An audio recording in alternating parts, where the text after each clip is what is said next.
Afternoon, guys. So today we are going to be doing assessment training, and this is especially on projects.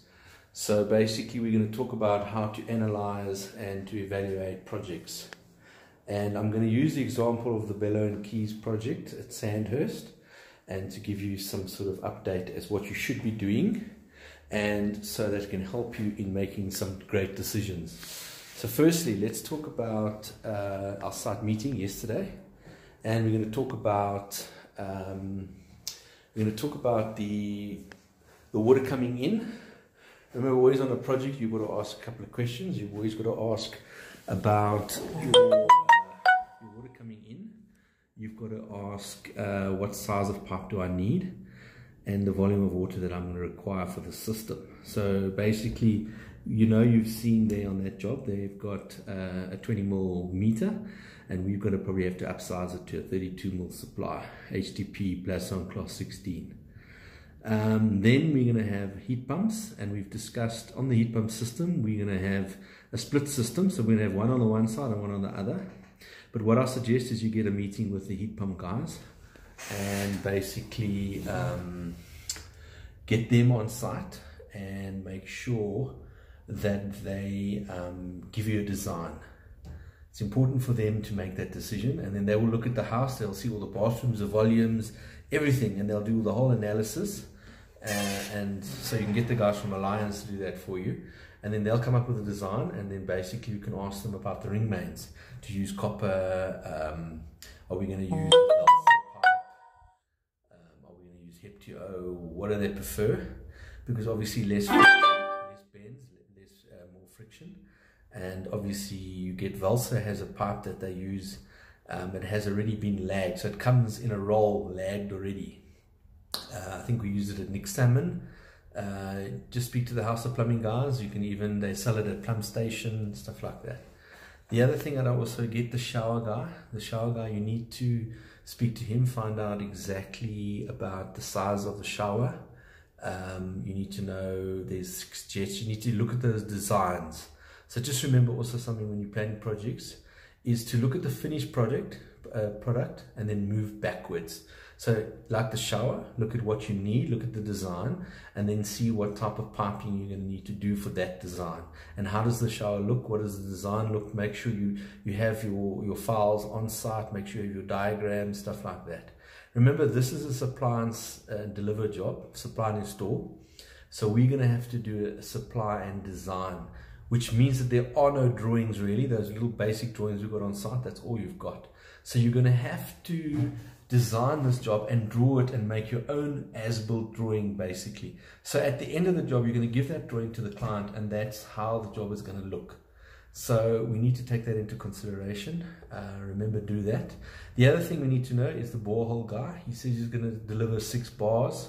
We need to know what size of pump he's going to be using. And then obviously he talks about balance pressure and stuff like that. Are we using pressure valves with the geysers? Ask with the tanks, ask that. All right. Also ask about the split system. Is it better for backup, or are we going to use a 10 kilowatt heat pump? What are we going to do? Just remember, we have a budget in play there, but if we swing figures around, we can always utilize, you know, whatever we need. So just also keep your budget in play and get to know your budget. So John, look at your budget, look at your quote, understand it, okay? And then you design according to what the specialists have given you. So the shower guy, the heat pump guy, what else? Then also we're using Valsa systems in the toilets. So it might be a good thing that we could use Valsa pipes. We might not necessarily have to use copper. So that's an option that we can decide based on our meetings with our professionals. And then also, as we've discussed, all that drainage issues, the core drilling, you've got to make sure that we are starting to mark where we want to take our core drills. And remember, we don't want any pipes in the roof.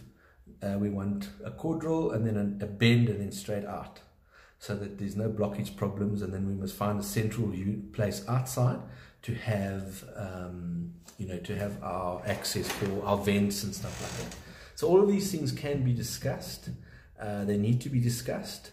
If there's any other queries or burning desire things that you need to know about.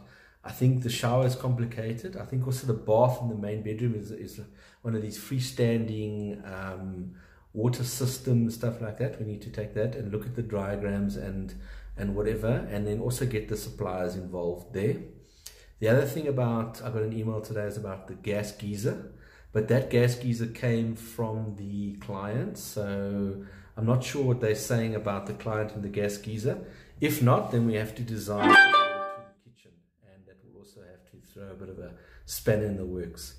So a couple of decisions we need to make is, firstly, our hot water system, we need to decide, what about the old geysers? We need to have a look at those old geysers and say, guys, if they're not going to work for our system, we need to change, and then we need to decide what supply tanks we're going to use up there. Do we need to get a specialized geyser tank made? What are we doing there? Okay, so that's also a part of the meeting that you're going to have with the heat pump guys. Then obviously the stormwater, the 160 layout, we have to do an as-built for that. And then obviously the downpipes that are coming from upstairs there by the pool area, they have to feed into that system. Okay. The other thing that we need to do is to work out the route for our mains coming in from the mains to where the heat pumps are. What are we going to do? Which columns are we going to use? How are we going to get it there? We need to come up with a design. So work out your design for the whole house, and then we can move from there. So enjoy, guys, and any queries, come back to me, and yeah, we can carry on like that. Cheers.